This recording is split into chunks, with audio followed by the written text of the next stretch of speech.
उत्तर प्रदेश की 4 बार मुख्यमंत्री रही, लोकसभा और राज्यसभा की सांसद रही बहन कुमारी मायावती जी को भी हम लोग नमन करते हैं, सम्मान करते हैं। आयोजक साथियों का धन्यवाद। काफी प्रधान साथियों ने ये कार्यक्रम किया है, उनके सहयोगियों का धन्यवाद। मंच पर विराजमान सभी नेतागण, विकुशल और मेरे सामने बैठे हुए नौजवान साथियों, बुजुर्गों, माताओं, बहनों, बाबा साहब काशीराम और बहन कुमारी मायावती जी के सिपाही, नरेश सिंह यादव जी के सिपाही, सम्राट अशोक के वंशज, आप लोगों को अपनी बात शुरू करने से पहले जय श्री राम, सबसे पहले जय भीम का उपभोग करता है। अब कुछ नहीं करना, आपसे एक बात मैं पूछना चाहता हूँ। लड़ाई बहुत कांटे की चल रही है, इधर मेरे विद्वान साथी बैठे हैं। अगर सुनील भाई और जो प्रधान जी है, अगर इन सभी को आभास होता कि आप इतनी बड़ी संख्या में आ जाओगे तो मुझे भरोसा है ये टेंट 4 गुना लगा लेते ये लोग। लेकिन आज कोई पेड़ के नीचे बैठा हुआ है, आपको हम नमन करते हैं, सम्मान। लेकिन बात समझनी होगी। देखो अब तो छाया भी होती जा रही है। साथियों, लड़ाई बहुत कांटे की चल रही है। मैं सभी साथियों से निवेदन करता हूं, भैया बाबूजी, प्रधान जी, कुछ मत करो। आपसे सभी से निवेदन करता हूं, आपने पैसा भी खर्च किया है, समय भी खर्च कर रहे हो और धूप भी सहन कर रहे हो। इस प्रोग्राम को करने का जब भी उद्देश्य पूरा होगा जब आप इस बात को समझ के जाएं कि दलित स्वाभिमान किस प्रकार से फिर से जिंदा हो सकता है। जिंदा है, हुआ भी है, कैसे आगे बढ़ेगा, तभी तो बात पूरी होगी। कहां सर, अब बात तो पूरे बहुजन की है, सभी का स्वाभिमान आगे बढ़ाना, नीचे से लेकर ऊपर तक हर एक व्यक्ति को मेरी बात समझ में आएगी, सिर्फ मेरा चेहरा देखते रहना। बेटे सुनो, चेहरा देखते रहो। धूप हमको भी लग रही है, ये पंखा वंखा बंद कर दो, सिर्फ हमें देखो। लड़ाई बहुत कांटे की चल रही है। अगर थोड़ा सा पीछे हट गए तो गुलामी परमानेंट हो जाएगी, और अगर लगातार चलते रहे,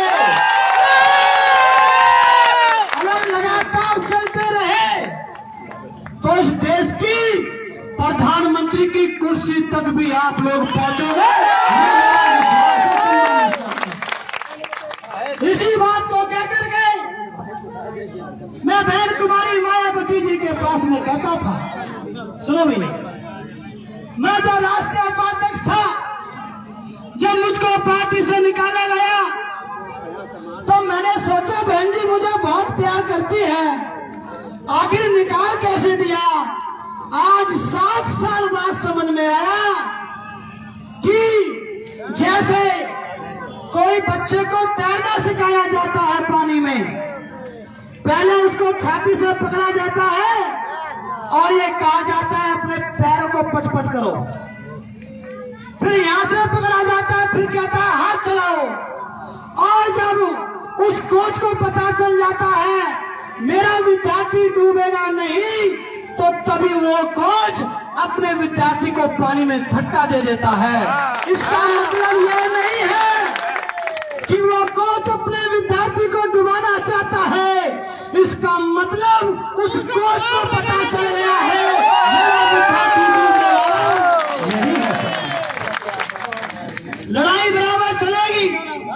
मैं तो कहता आया हूं, आए जब हमारे बाबा साहब क्या कहेंगे, मेरे नौजवान साथियों, मेरे बुद्धिजीवी लोगों, बाबा साहब कहते गए थे मैं तुमको जो देके जा रहा हूं मुझे उसके बदले में कुछ नहीं चाहिए, लेकिन कभी फ्यूचर में मेरा समाज अगर संकट में फंस जाए तो बुद्धिजीवी पढ़े लिखे लोगों तुम्हारे कंधे पे जिम्मेदारी देके के जा रहा है, तुम उसको ध्यान रखने का काम करो, वरना क्या होगा?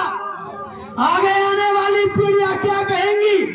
अरे मेरा बाबा इतना लायक था, पूरा देश उसके विरोध में था, उसके बाद भी सारे अधिकार दिला के गया, लेकिन मेरा बाप इतना नालायक निकला, उसमें से एक अधिकार को भी बचा करके नहीं कर पाया। हम नाजायज औलाद नहीं है, हम नालायक औलाद नहीं है। हमने ये वचन दिया है कि साहब काशीराम, अगर तुमने दूसरी चप्पल पहन करके, साइकिल पे चल के, मुर्दों के कपड़े पहन करके, जमीन पे सो करके, सूखी रोटी को 5-5 दिन की सूखी रोटी को पानी में डुबो के खा करके, अगर तुमने हमको सीएम बना के दिया है, तो आपकी असली सपूत औलाद उस दिन कहलाएंगे जब इस देश का प्रधानमंत्री बना कर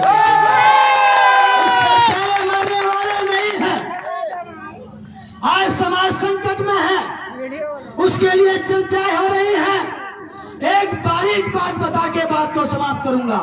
बेटा सुनो, बारीक बात बता के बात को समाप्त करूंगा, ध्यान से सुनना। हालांकि ये बात कहने की है, लेकिन फिर भी आप लोग को सुनना है। क्या जब किसी समाज में, किसी परिवार में, किसी संगठन में, किसी मूवमेंट में अगर फूट पड़ती है तो उसके 4 टुकड़े होते हैं। कितने होते हैं? 4। जब टुकड़े होते हैं, कभी भी देख लेना, परिवार में कमजोरी आएगी, फूट पड़ जाएगी, फूट पड़ेगी तो कमजोरी आ जाएगी। जब किसी भी जगह पर फूट पड़ती है तो उसके 4 टुकड़े होते हैं। रास्ता कैसे निकालना मैं ये बताना चाहता हूँ। एक टुकड़ा वो होता है जो सबसे पहले विरोधियों के पास पहुंच जाता है।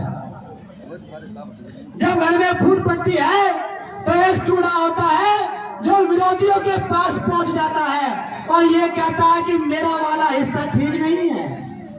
उसको कहते हैं घर का बेटी लंका ढाए। वो बहुत बाद में आते हैं और बहुत जल्दी छोड़ करके चले जाते हैं। जो कभी बहन कुमारी मायावती जी की तारीफ करते करते नहीं थकते थे, आज वो कांग्रेस और बीजेपी की गोद में बैठ करके कह रहे हैं कि बहन जी ठीक है। अरे तुमको सांसद बनाया, तुमको विधायक बनाया, तुमको मंत्री बनाया, इसके लिए साहब काशीराम ने चमचा युग लिखी। क्या साहब आपके समझ में आ रही है बहन जी? ये बहन बेटियां, दादी, अम्मा, चाची, ताई समझ में आ रही है? आपके आ रही है? हाथ उठा के बोलो आ रही है। इन जैसे गद्दारों से बच के रहना है। ये सबसे बाद में आते हैं और छोटी सी फूट पड़ते सबसे पहले विरोधियों के खेमे में चले जाते हैं। दूसरा होता है जो ये कहता है चलो जो हो रहा है ठीक हो रहा है, हम फिर भी इनके साथ हैं। जो हो रहा है ठीक हो रहा है, हम फिर भी इनके साथ हैं। ये थोड़े अच्छे होते हैं। एक क्या होता है जो चुपचाप अपने घर बैठ जाता है, अपने बिजनेस पे ध्यान देता है। लेकिन एक खेमा ऐसा होता है, एक टुकड़ा ऐसा होता है जिसके हिस्से आप और हम लोग यहाँ पर बैठे हुए हैं।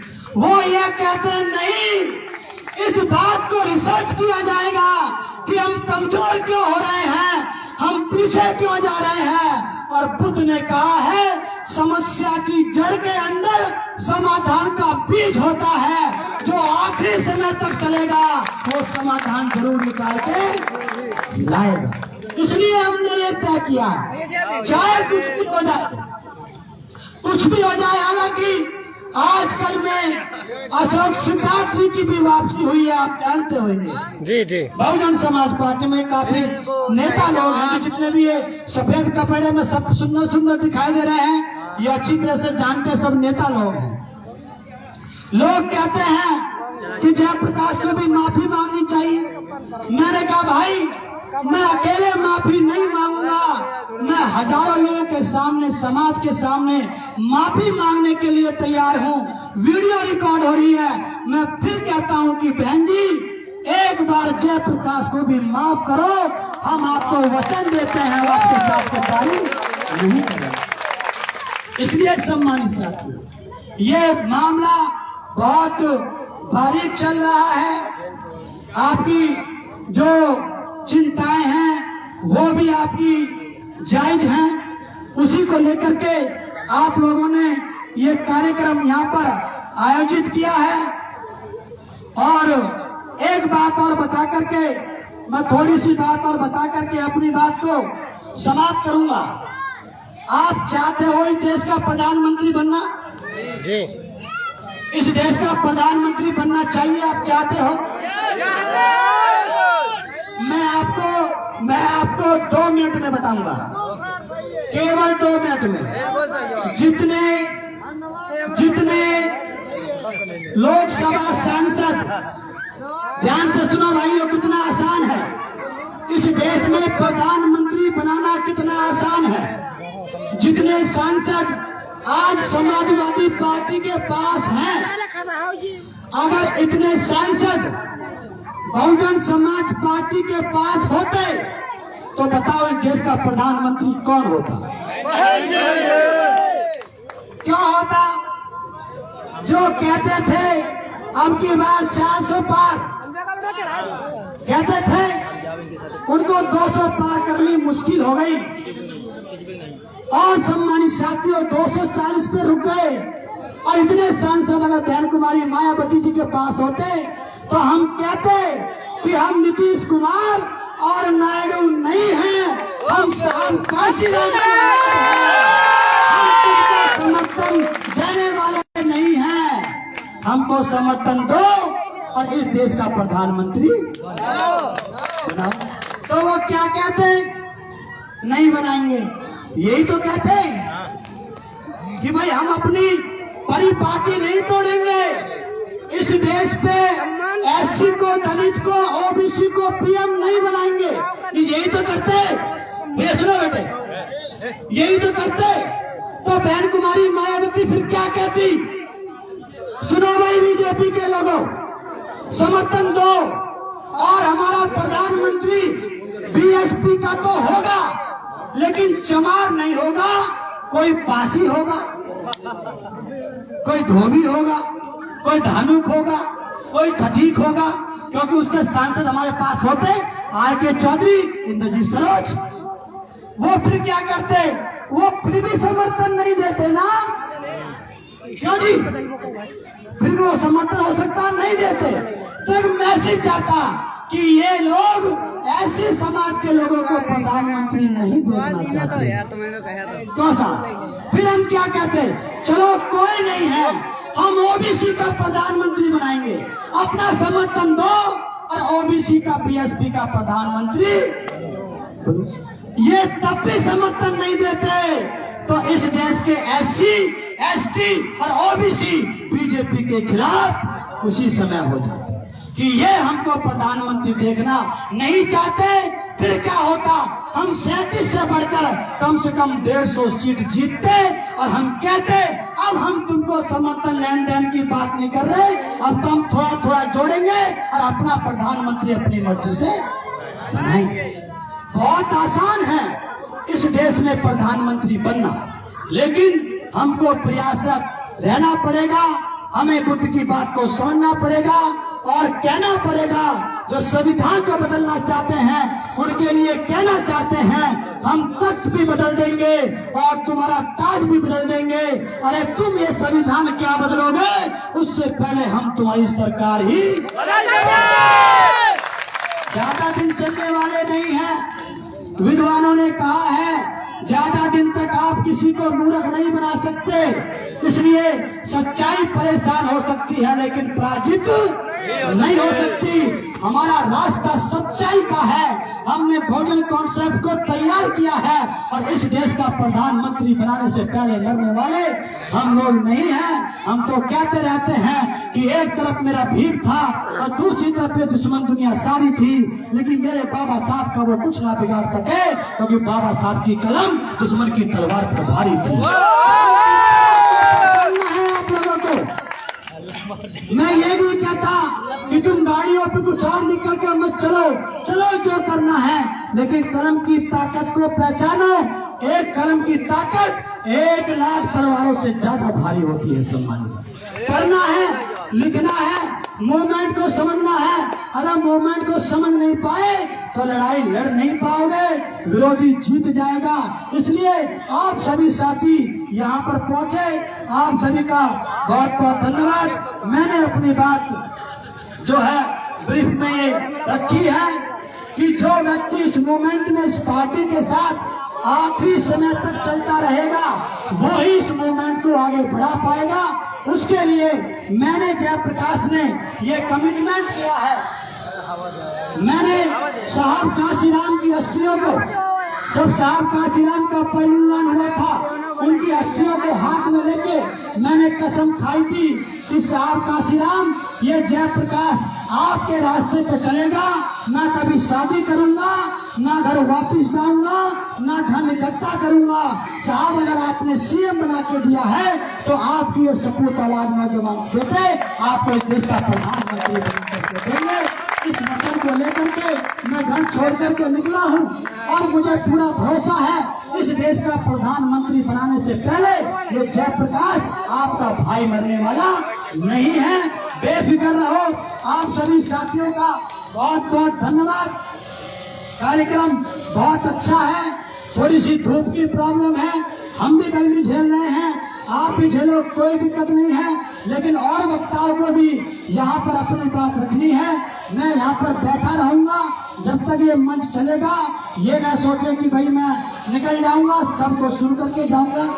हाँ, और साथियों, मैंने इसमें लिखा भी है जो है तो स्वाभिमान की जो बात है उसके बारे में मैंने यहाँ पे लिखा है कि जो समाज राजनीतिक रूप से कमजोर हो जाता है उसका स्वाभिमान जिंदा नहीं रहता है। हमको राजनीति से मजबूती प्राप्त करनी है। स्वाभिमान, वास्तव में स्वाभिमान अगर देखा जाए तो अगर हमको पढ़ने के क्षेत्र में मौका मिला तो इस देश का नहीं, पूरी दुनिया का सबसे विद्वान व्यक्ति बाबा साहब भी आप लोगों ने पैदा करके दिखाया है। ये मौके की बात है। सम्मानित साथी, अगर हमको कौशल के क्षेत्र में मौका मिला तो हमने अर्जुन का भी गुरु एकलव्य पैदा करके दिखाया है। हम लोगों ने, सम्मानित साथियों, हमारे स्वाभिमान की बात करें तो आपके बगल में संतों के भी संत रविदास महाराज को आप लोगों ने पैदा करके दिखाया है। उदा देवी पासी आप लोगों ने पैदा करके दिखाई है। बिजली पासी आप लोगों ने पैदा करके दिखाई है।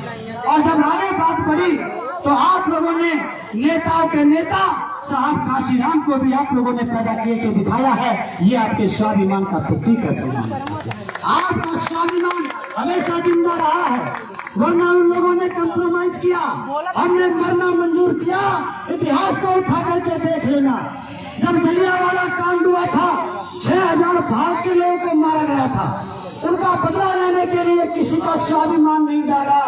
अगर स्वाभिमान जागा तो आपके समाज के शहीद ऊधम सिंह का स्वाभिमान जागा, जिसने जलन डायर को उसके घर में घुस के जाके गोली मारने का काम किया। ये हमारा स्वाभिमान है। हमने, आप लोगों ने नेताओं के नेता साहब काशीराम को पैदा किया और स्वाभिमान की सबसे बड़ी प्रतीक बहन कुमारी मायावती जी को भी आप लोगों ने पैदा किया है। आज अकेली सबसे लोहा ले रही हैं, तो ये स्वाभिमान का खेल है। बाकी और सभी साथी यहाँ पर अपनी बात रखेंगे। मैं सिर्फ इतना कहना चाहता हूँ, आप लोग इस कार्यक्रम को निरंतर चलाते रहें। इस देश का पीएम भी बनेगा, स्वाभिमान भी जागेगा, पूरे बहुजन समाज का, दलित समाज का स्वाभिमान फिर से इकट्ठा होगा। आप लोगों का बहुत बहुत धन्यवाद। इसी के साथ मैं अपनी वाणी को विराम देता हूँ। आपको सुन करके जाऊंगा। जय भीम, जय भारत, धन्यवाद।